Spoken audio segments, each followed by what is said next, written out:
दोस्तों, आज की कहानी है भाभी जी आप सो जाओ, खाना मैं बना लूंगी। दोस्तों, कहानी शुरू करने से पहले अगर आपने हमारे चैनल को सब्सक्राइब नहीं किया है तो सब्सक्राइब कर लीजिए ताकि आपके पास पहुंचे हर नया वीडियो। बहू लाडू जवाई राजा के साथ पहली बार पग फेरे के लिए आ रही हैं। देखो कोई कमी ना रह जाए। सुलोचना एहतियातन नव्या से बोली, जी मम्मी जी आप बिल्कुल बेफिक्र रहिए, आपको अपनी बहू के होते चिंता करने की कोई बात नहीं। बेटा, मैंने इन 2 सालों में जितना तुझे जाना है तो इतना विश्वास तो मुझको है ही, लेकिन फिर भी जो कुछ समझ में ना आए तो एक बार पूछ लेना। सरस्वती गटिया से परेशान थी, इसलिए ज्यादा काम धंधा नहीं कर सकती।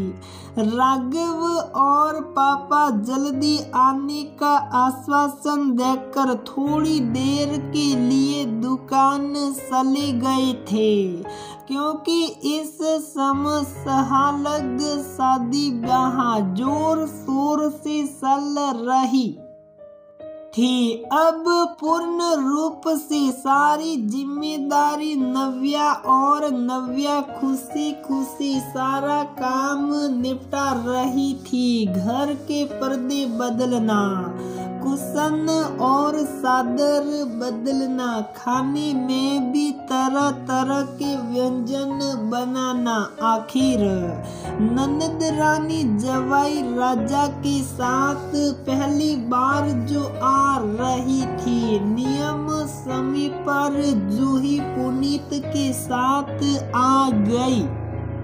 नव्या की बाँचें खिल गई, क्योंकि ससुराल में बिल्कुल बहन समान ननद जो मिली थी। तब तक राघव और पापा जी भी दुकान से आ गए। नव्या दौड़ दौड़ कर खातिरदारी करने में जुट गई। अरे भाभी, आपने कितना कुछ बना डाला। जूही आश्चर्यचकित रह गई। सारा सामान उसकी पसंद का क्यों नहीं? आखिर मेरी छोटी बहन जो आ रही थी। नव्या की आंखों में आंसू झिलमिलाने लगे, क्योंकि वो जूही को बहुत ज्यादा मिस कर रही थी। शाम तक नव्या की कमर काम करते करते जैसे अकड़ने लगी। हालांकि जूही ने 1-2 बार साथ में आकर काम करवाने के लिए कहा, लेकिन नव्या जबरदस्ती हाथ पकड़कर बिठा आई। क्या जूही, जरा सी देर को तो आई हो, लेकिन उसका बार बार मन करे कि राघव थोड़ी सी हेल्प सामान पहुंचाने में कर दे, लेकिन राघव तो सबके साथ बैठे हंसी ठहाकों में मशगूल थे। आखिरकार शाम को 7 बजे जूही जवाई राजा के साथ आंखों में आंसू लिए विदा हो गई।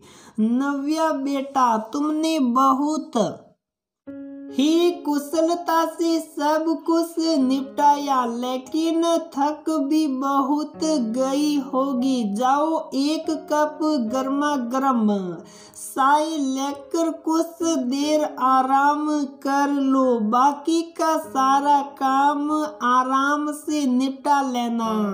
नव्या को तो मुँह मांगी मुराद मिल गई और उसने सबसे चाय के लिए पूछा तो सबने मना कर दिया। फिर उसने एक कप कड़क मसालेदार चाय बनाई और जाकर अपने कमरे में बैठ गई और बैठते ही जैसे लगा कमर अकड़ गई।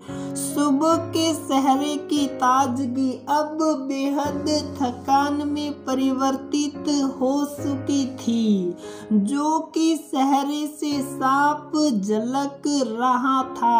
अचानक नव्या की आंखों में आंसू आ गए जब खुद पर पड़ी। तब भाभी की तकलीफ समझ में आई। बिल्कुल ऐसा ही होता था जब वो मायके जाती थी। यहाँ तो खैर मम्मी जी गठिया के कारण परेशान रहती हैं, लेकिन वहाँ तो मम्मी पूर्ण रूप से स्वस्थ हैं। लेकिन फिर भी भाभी अकेले ही सारा काम निपटाती।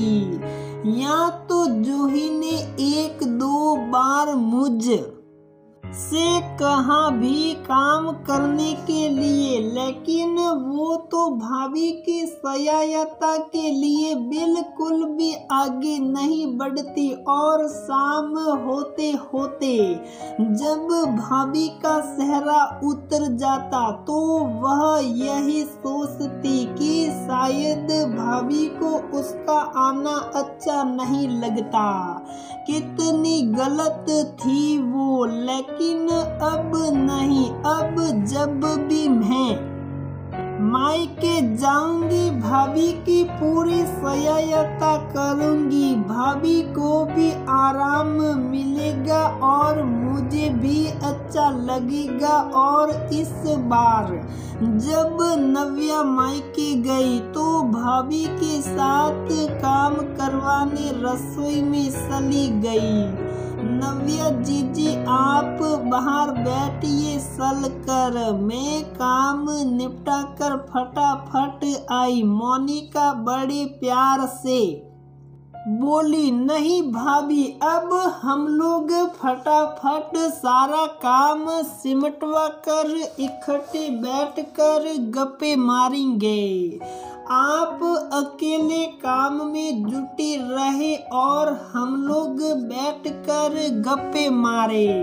मुझे बिल्कुल भी अच्छा नहीं लगेगा। अरे वाह, मेरी ननद रानी तो बड़ी समझदार हो गई, मोनिका ने दुलराते हुए कहा। भाभी, अब मैं भी ब्याही ननद की भाभी हूँ और अब जब खुद पर पड़ी तब आपकी तकलीफ समझ में आई।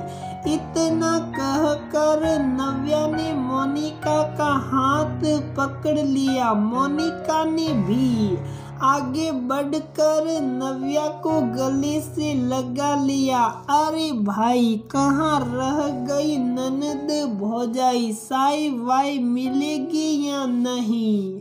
मम्मी बाहर से ही सिलाई, बस आए मम्मी जी। नव्या और मोनिका के एक प्यार मुंह से निकला और दोनों खिलखिलाकर हंस पड़ी। आज जब नव्या वापस घर जा रही थी तो मोनिका का चेहरा खिला खिला था और नव्या के चेहरे पर बहुत संतोष था। अगर हर ननद भाभी इतनी ही समझदारी से काम ले तो उन दोनों का ही रिश्ता बहुत खूबसूरत रिश्ता बन जाता है।